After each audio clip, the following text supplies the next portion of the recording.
On this edition of the Table of Content, Michael and I continue through MisSpelled, the fantasy series from We Are One Body Audio Theater. And for this one, we head to the clouds. We'll explain why that's coming up next, right here on the Table of Content.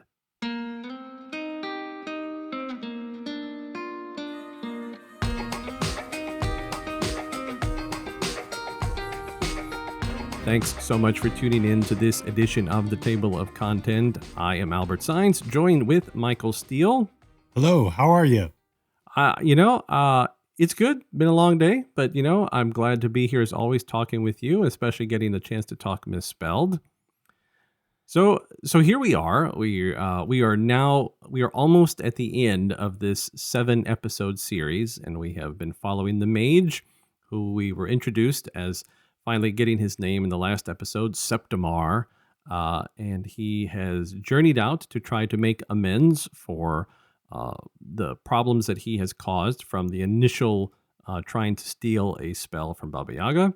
And now he's out on his journey to find a way to get to Giant Country, because within Giant Country exists one giant who has a potion that can help reverse a spell.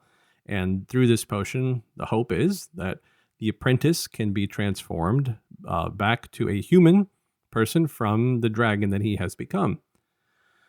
So it's really a great scene. It starts out in a bar, and much like you would potentially, I think bars get a bad rap sometimes. I've visited not a lot of bars in my lifetime, but I've visited some Irish pubs across the country, and I visited some dancing bars and potentially a couple of regular bars. And, I've never had a bad experience there, but I think you hear bar and you think it's a bunch of rough and seedy people, and they're, Right. just guys that look like they could just tear apart metal with their teeth and, Right. Yeah. Yeah. Like the classic sort of, biker bar where everyone's dressed in leather.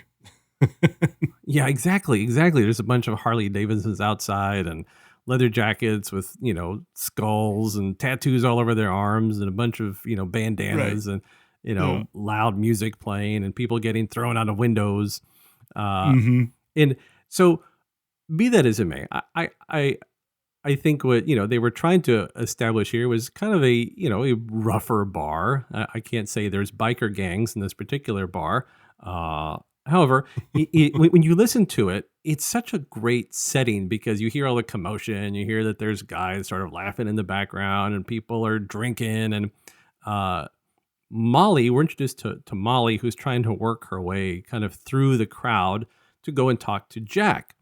Now we don't fully understand yet who Jack is, but we're about to transfer into our next sort of fantasy story, reinvented. And Molly's basically talking to Jack, making sure that he's okay. Does he need anything else? And Right. and it on a small note, going back to what I said, about you kind of take the bar atmosphere for this rough and tumble and everyone's just sort of maybe kind of cutthroat. It's nice to Yeah. have this character of Molly sort of introduced, like, and she's trying to do her job, but she seems to have a good heart and she cares and she's trying to make sure everyone's taken care of, because it would be understandable to be a little bit Right. rough around the edges yourself after having to deal with bar patrons all day. Right. Right. I love the juxtaposition of sort of the spaghetti Western, the sort of nod to the spaghetti Western, and then fairy tale. I like how the two kind of mesh together. It's really kind of cool, and yeah, so Molly comes up to Jack and they start just talking small talk as if like back in the day, did you hear about the drought or did you hear about the, whatever, the stampede? But in this case, it's have you heard about that dragon? And she just like brings it right up, right?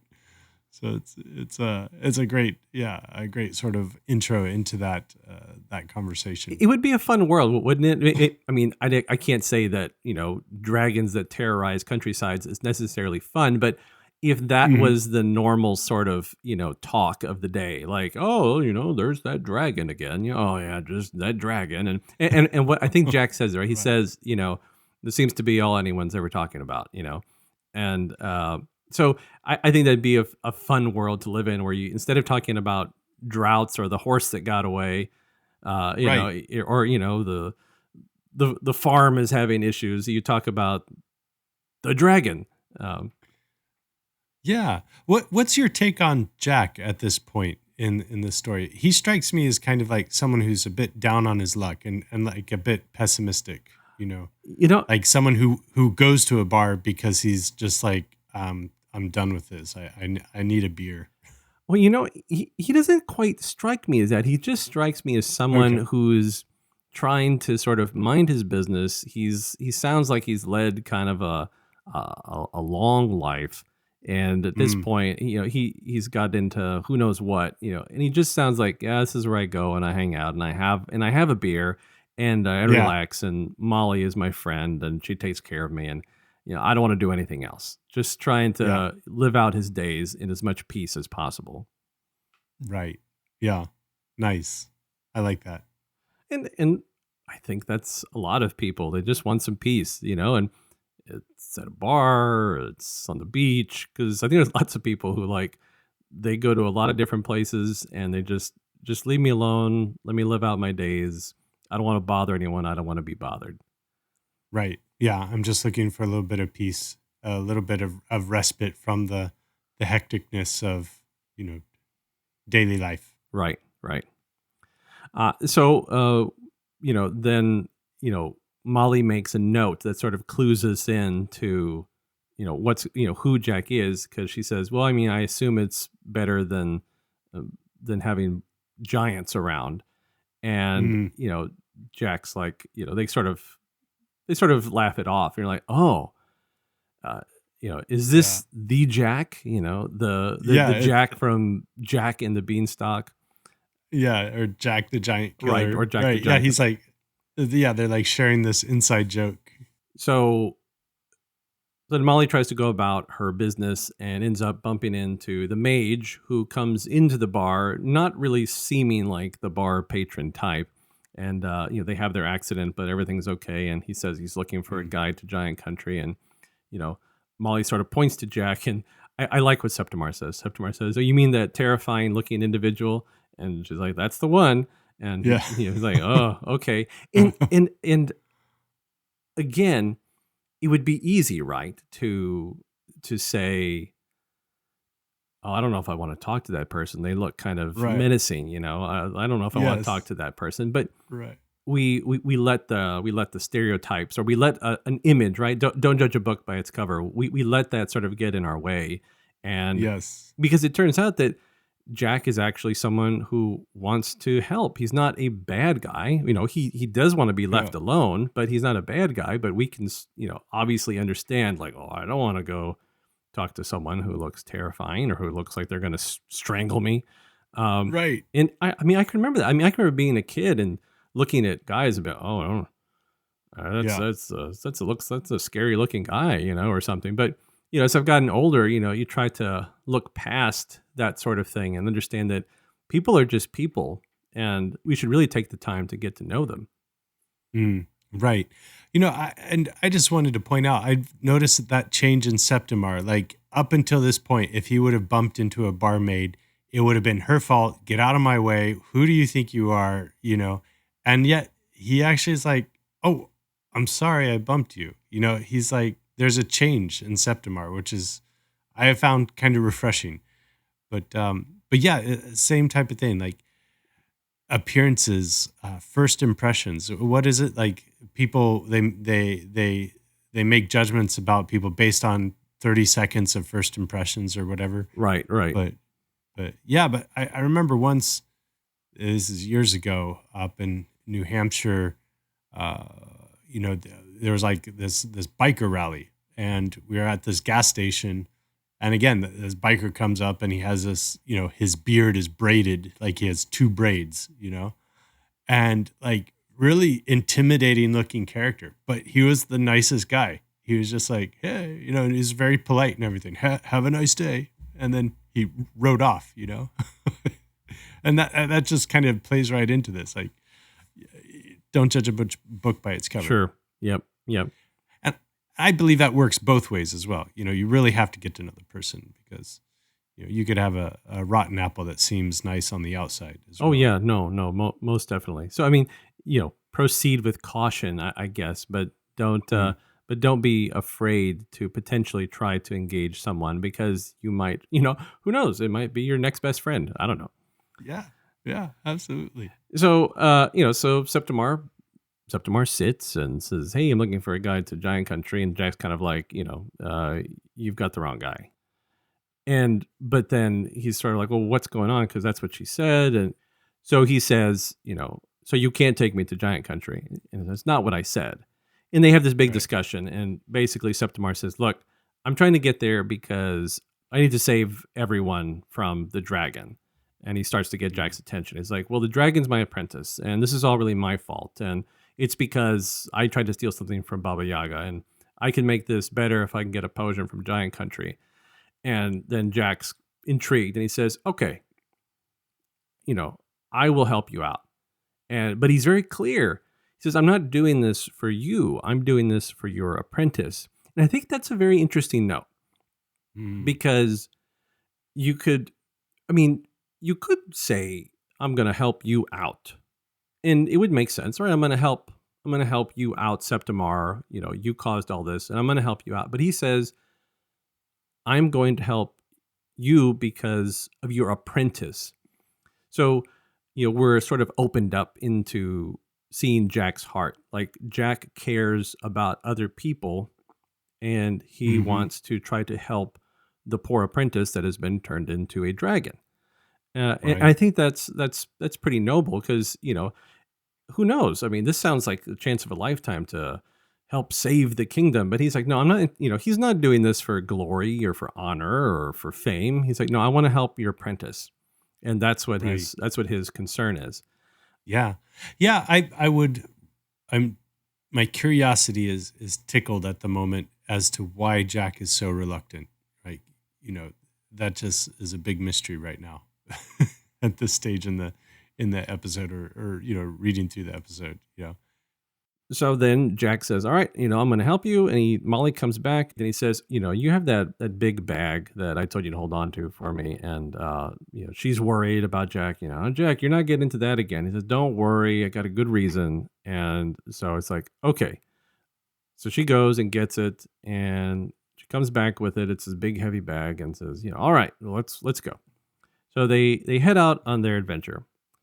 And what we come to find is that the next scene is they're on the beanstalk. And this is a scene I want to talk about a little bit from the production side. But they're going up the beanstalk, and Septimar is kind of struggling, and Jack has no issue. Mm. But you hear that they're climbing, and they're using these climbing boots that Jack has invented. And the reason I wanted to talk about the production side is because we have this team that works on our sound design and sound effects, and they put together a really cool setup for creating the sounds of climbing the tree.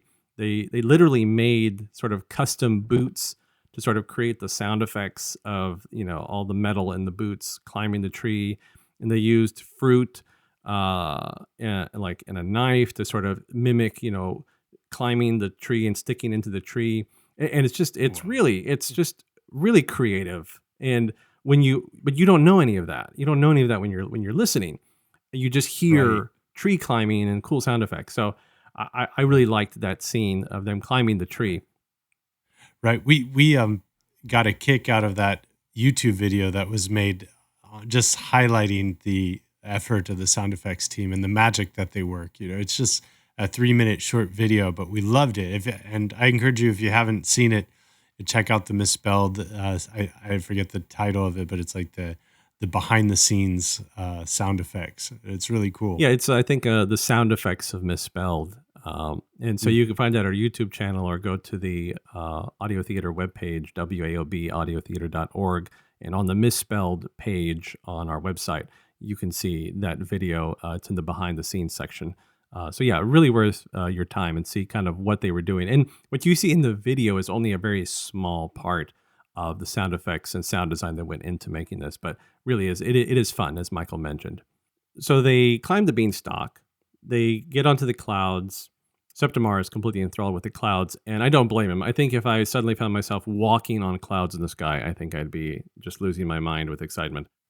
No kidding, right? You ever like look out an airplane window, when you're flying and you just see sort of this expanse of what looks like a gigantic cotton bed, Yeah, it'd be kind of cool.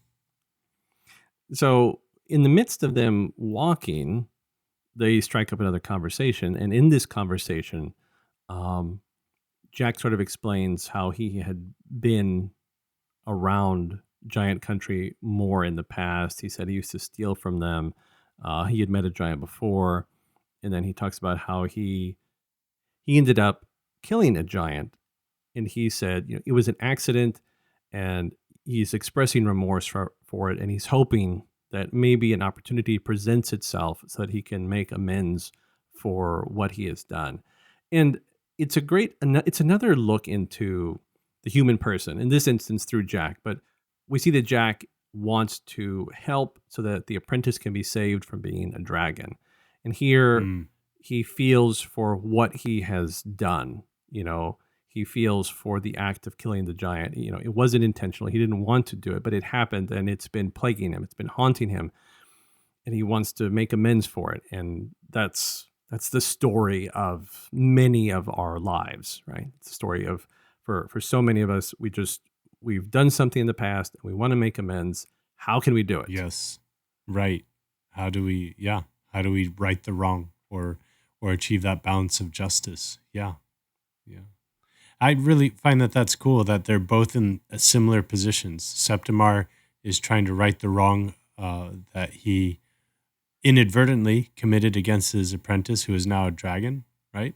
And Jack is hopefully, I don't know really how Jack hopes to make amends with the giants that he's stolen from, and the one that he accidentally chopped out of the beanstalk. But right, but the intention and desire is there. The kind of the remorse is providing the impetus to get them moving along the right direction, and that's cool.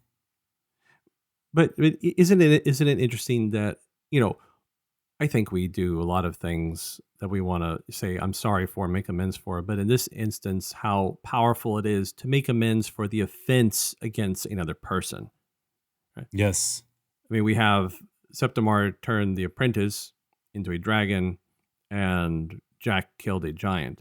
And whether he was huge or not, it was a person. And offenses against the human person just can be such a strong motivation to be like, I've got to make Mm, this better. yes. Yep. Exactly. Right. And that also points to their like you were saying, their degree of change in their hearts, or the love that's going in their hearts. They recognize that there's been hurt that needs to be righted. So that's cool. So they get up to the house. They're admiring the house, and they're kind of overwhelmed, and you know they each don't fully still understand each other because Jack's like, okay, so what are we going to do? And it's well, I thought you had a plan. Well, I thought you're the mastermind. And then there's this conversation about, well, can't you just like Jack saying, well, can't you just use your magic? And he's like, well, I don't know if I have enough magic for something that big. And they're having this conversation. They're like, well, I guess we'll just sort of wing it, basically. And they get in the house because there's a cat coming, so they want to get away from the cat. They get under the door, and here they are now in the giant's house. And after some more conversation, here comes the giant himself. So they're trying to hide. It's a bunch of chaos. Jack's able to sort of get away easily, but Septimar is being sort of, unfortunately, the boots that got them up to giant country so well are now proving to be a large hindrance to Septimar, and he's sort of getting stuck. The giant is thinking it's a rat, and he wants to get rid of the rat. And he finds out after some more commotion, because Septimar uses some magic and freezes the giant's feet. Then the giant realizes, oh, wait a second, you're not a rat. Yeah, what are you doing here? And he says, well, Right. sort of at a loss. And then Jack comes out. I'm here, and I'm the one that ended up accidentally killing the giant. And Giles, we come to know that the giant is named Giles. He sort of, oh, you're the one. He says, yes, it was me, but I'm sorry. It was an accident.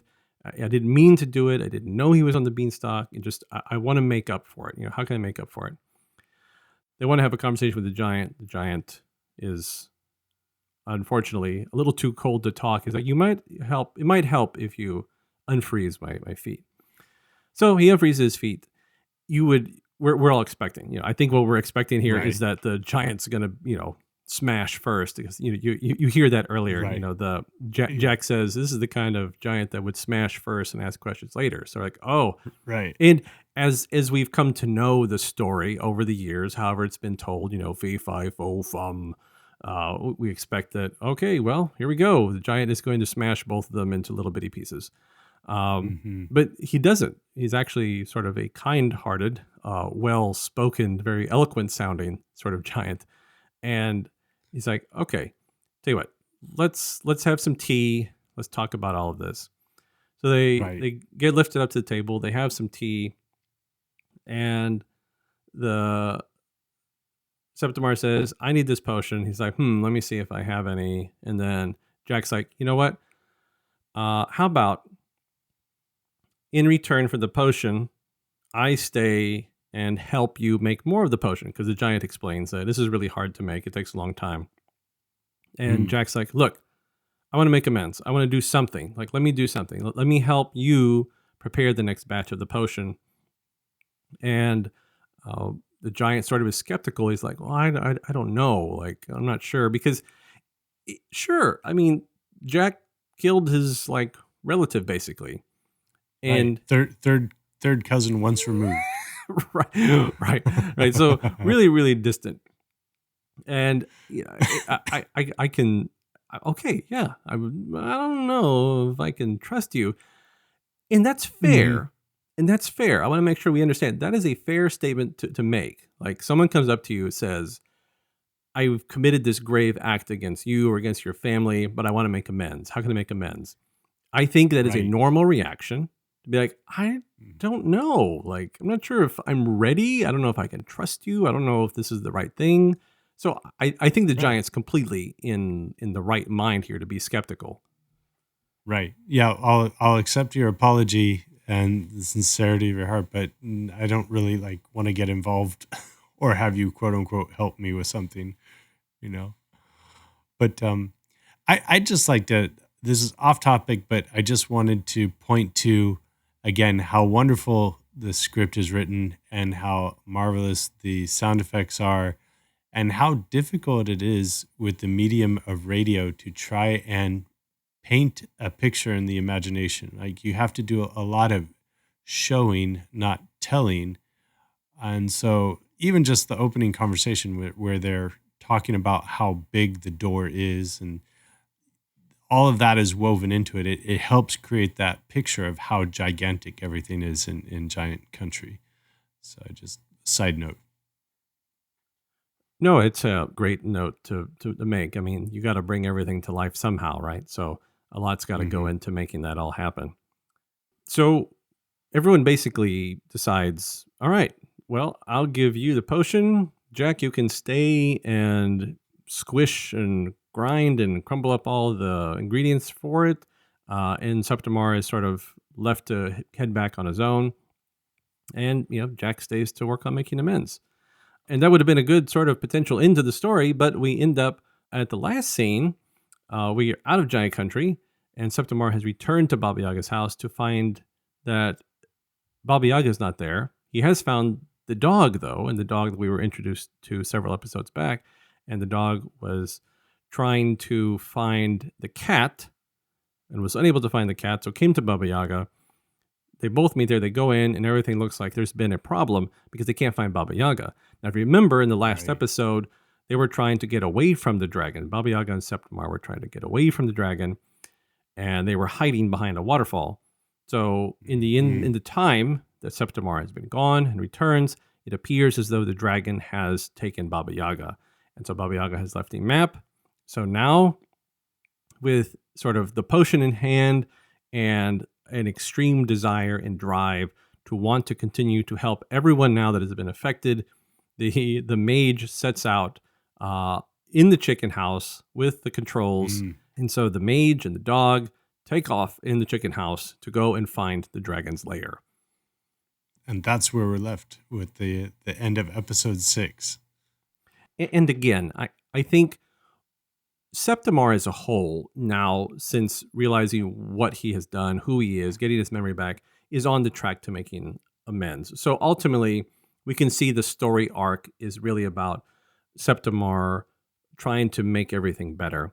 But I appreciated the emphasis in this story with Jack's storyline about Jack wanted to make amends. And I think that's the strong point. That is the takeaway, that you can make amends for something that you have done wrong. It may not be perfect. It may not be exactly what is going to restore everything to 100% perfection, because the truth is you can never really take back what you did, whatever that is. But in this instance, Jack cannot take back the fact that he killed the giant. And Septimar can't take back the fact that he made his apprentice into a dragon because of his own desire for power and knowledge. He can't take any of that back. We can try to make it better. And I like that part of this episode. Right. Yeah, that's a nice aspect that you pointed out and you highlight, and you think about how Jack's effort to make amends has now also created, or the possibility for a new friendship, a better relationship. You think, entering into the character of Jack, maybe the giant land is now no longer sort of shrouded with fear and guilt and regret, and now it has a possibility of becoming more of a welcoming place for Jack. So, yeah, and I think that kind of is always, well, maybe not always, but how it sometimes plays out, in real life as well. Right. So with that good thought behind us, that we end episode 6 on, the desire and the drive and the want to make amends, we will now head towards episode 7 and the conclusion of MisSpelled. And I'm glad the audience has tuned in. And I hope, let me make sure that, audience, if for some reason at this point you have not started listening to MisSpelled and you've just been listening to the table of content without listening to MisSpelled, please go and listen to MisSpelled. And you can go to our YouTube channel, go to our Facebook page, go to our website, waobaudiotheater.org, click on one of the multiple links to take you to our MisSpelled page. We're on all the podcast directories, or at least all the big ones. There's no way for you to not be able to listen to it. So if you have a desire, I encourage you to go listen to it. Yes. My family's been listening to it. They've been enjoying it. And I think Michael can say the same thing. Absolutely. You owe it to yourself to listen. Start from episode 1, and episode 1 through 6 are now posted. So yes, it's worthwhile. Great entertainment. Ladies and gentlemen, we're so glad that you have been tuning into the table of content, and we hope that we have been a good assistance to you on your own journey and quest through this MisSpelled series. And we hope that we will get to help you through episode 7. And until that time, until that next episode, be good, stay safe, peace.